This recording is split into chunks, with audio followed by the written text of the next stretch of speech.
Martinique, c'est sous le parking du stade Pierre-Aliquer de Dillon que s'est déroulée la manifestation des super motards. Mais que se passe-t-il pour l'aide apportée le plus souvent par les parents à nos jeunes qui pratiquent cette discipline et qui, malgré tous les appels et les demandes de soutien financier à la CTM, aux mairies, à la CACEM, Cap Nord et bien d'autres, j'en passe, pour que nos futurs champions de demain soient fiers de représenter la Martinique dans les compétitions loin de chez eux. Écoutons quelques réactions. Reportage Daniel Dian, 100% Sport, KMT Télévision. Daniel Montplat, comment ça se passe cette manifestation Super Motard, vous, en tant que commissaire aujourd'hui? Mais très bien, moi je trouve que c'est une très bonne initiative. Les jeunes en ont envie, ils sont friands. Et donc il faut absolument qu'on arrive à organiser de manière pérenne ce type de manifestation-là. C'est compliqué parce qu'il y a beaucoup de contraintes administratives, mais il y a aussi énormément de contraintes financières au niveau assurantiel, etc., qui fait qu'on a beaucoup de bâtons dans les roues. Mais n'empêche que tant qu'on peut essayer de faire plaisir aux jeunes, moi je trouve que c'est excellent. Vous avez aussi un club de moto d'apprentissage. Ouais. Comment ça s'évolue pour vous? On a un club et effectivement on a des jeunes qui font partie ils sont participants là, que ce soit en démo ou en course. Mon fils court lui-même. Et donc je trouve que c'est très bien. On est en train de former des jeunes pour prendre la relève des anciens qui ont tracé un super chemin. Et donc il faut qu'ils prennent exemple. Je m'appelle Kylian Ideval mais je vais de la Guadeloupe. Alors toi, tu habites en Guadeloupe, à Petit-Bourg. Comment ça se passe aujourd'hui? Tu es venu spécialement pour ce grand rendez-vous en Martinique? Oui, je suis venu pour m'amuser et pour avoir une nouvelle expérience parce qu'en Guadeloupe, on n'a pas trop de parties terre. Et c'est toujours une belle expérience. Beaucoup d'expérience. Tu as quel âge? J'ai 13 ans. Depuis quand tu as embrassé cette discipline qu'est la moto? Vas-y. J'ai commencé le cross à 3 ans et le super moteur, j'ai commencé l'année dernière. Tu es en quelle classe? Je passe en quatrième. Comment tu arrives à gérer ta passion qui est la moto et tes études? C'était compliqué parce que l'année dernière, j'étais au CREPS, mais j'ai un peu laissé abandonner, enfin, j'ai un peu abandonné le CREPS pour pouvoir avoir le temps entre l'école et la moto. Bonjour, donc je m'appelle Labama Alan, j'ai 23 ans et je roule sur une 450 CRF Honda et je suis licencié au Motoclub Martiniquais. Comment tu as pu embrasser cette discipline qui est la moto?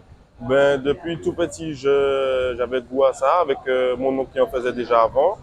Et dans la famille, on est une famille de motards. Donc il y a ma mère qui fait de la moto, mon père, donc on est tous un peu impliqués dans ça. Et donc depuis plus jeune, je roulais déjà avant sur des plus petites cylindrées. Jusqu'à maintenant, je vais continuer à rouler. Comment ça se passe, toi qui veux progresser dans ta discipline? Est-ce que la collectivité de Ducos, est-ce que tu fais partie de Ducos? Est-ce que la collectivité territoriale de Martinique, l'Assemblée, vous êtes, vous les jeunes, à avancer dans votre domaine? Ben alors, pas vraiment, parce que c'est un sport qui est très peu reconnu en Martinique, je trouve. Par rapport même à la Guadeloupe où on a beaucoup de compétitions de cross ou de supermotard. En Martinique, moi, perso, je n'ai pas d'aide ni de la CTM ni de la ville de Ducos. Donc, c'est mes fonds propres et des aides des membres de ma famille, des fois, qui peuvent m'aider quand ils peuvent. Donc, voilà, non, c'est avec les fonds propres. Et ça fait des années qu'on demande une piste ou voilà, quelque chose de quoi s'entraîner en tout cas. Parce qu'en plus, on a de bons pilotes en Martinique. On va en Guadeloupe, on est plus souvent que rarement dans les 3 premiers, les Martiniquais. Donc, c'est dommage qu'on n'ait pas l'infrastructure en Martinique pour pouvoir s'entraîner. Est-ce que le président de la Ligue de moto en Martinique vous aide? Est-ce qu'il vous écoute? Est-ce qu'il fait monter vos doléances aussi? Alors, d'après les responsables, enfin les organisateurs de courses en Martinique, apparemment non, ben, parce que alors, ils sont plus impliqués, je trouve, dans les courses de côte, moto, mais tout ce qui est super moto et motocross, c'est à l'arrêt en Martinique depuis un petit moment. On n'entend plus rien. Là, c'est une seule course qu'on a dans l'année et on n'est même pas beaucoup de pilotes.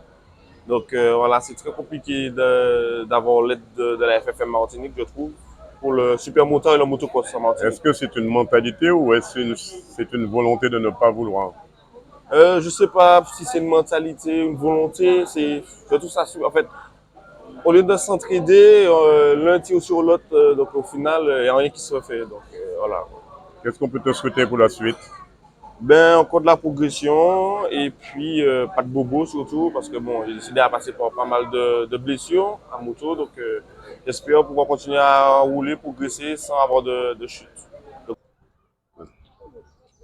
Bonjour, bonjour. Moi, c'est Angar Lionel, surnommé Be Good.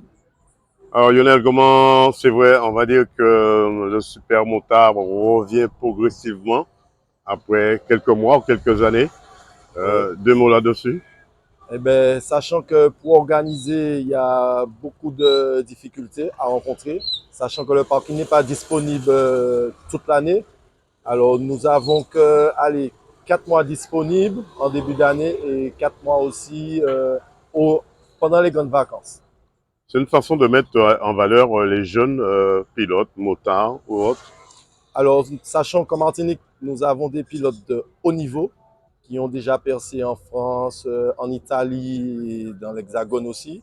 Donc, on a quand même du potentiel pour les pilotes martiniquais. Donc, pour faire plaisir au public à la Martinique et aux pilotes martiniquais qui roulent à l'étranger, donc nous essayons de faire 1 à 2 courses par an.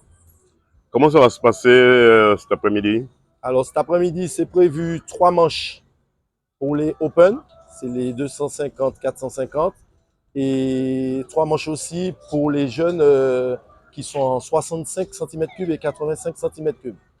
Depuis quand vous avez mis en place ce circuit? La partie logistique a commencé depuis quand? Alors, sachant depuis avant le Covid, j'ai créé mon club en 2019. Et à partir de là, nous avons commencé à mettre en place de la sécurité et tout. Et tous les dimanches, nous venons nous entraîner sur le parking. Est-ce que la collectivité territoriale vous aide dans ce domaine?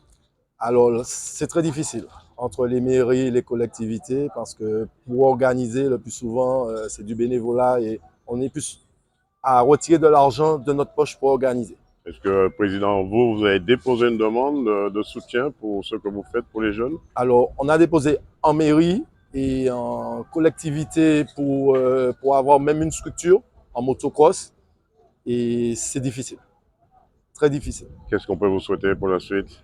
Mais pour la suite, hein, bon, je pense que je ne vais pas m'en arrêter là parce que je fais aussi des démonstrations. Tout ce qui est pour les backlife, comme on dit, le rodéo sauvage, on essaye de les structurer parce que comme ils sont souvent sur la route sans casque, tout, donc on essaye de les faire rouler avec un casque, des gants, une plaque dorsale pour les structurer parce que nous avons beaucoup d'accidents sur nos routes, surtout les 2 roues. Donc on essaye aussi de les structurer. C'est vrai, on avait prévu de mettre en place un circuit justement pour faire ce qu'on appelle les concours de bavette. Où en est ce projet-là? Alors, ce projet-là, ça fait depuis 20 ans qu'on est en attente. Nous avons déjà eu une promesse qui était prévue près de l'aéroport. Bon, je n'ai pas trop le nom en tête. Mais sachant que jusqu'à présent, on est en attente de circuit, même un circuit de motocross pour les jeunes, pour notre jeunesse, et un circuit de super motard. Et aussi, on a besoin de circuit de départ arrêté. On se souvient que le président Serge Tsimi avait été visité du côté de Rivière-Salée aussi, en allant sur la route des Trois-Îlets, juste à côté du radar, dans le fond là, Ouais. un site qui serait adapté pour mettre en pratique ces disciplines. Oui, mais là, comme je peux dire, la moto est mal vue en Martinique. Je pense que si on avait un élu qui était investi dedans, on serait déjà vraiment plus loin parce que même les pilotes de chez moi, licenciés qui font de la course, on est obligé d'aller en Guadeloupe 2 fois par mois pour faire du super motard et du motocross. Donc, c'est un gros budget pour les pilotes, pour les parents et un peu tout le monde. Qu'est-ce qu'on peut vous souhaiter pour la suite? Mais de la chance, hein. De la chance, de la santé et du bonheur aussi, hein. 100% Sport vous souhaite de ne jamais baisser les bras. Merci.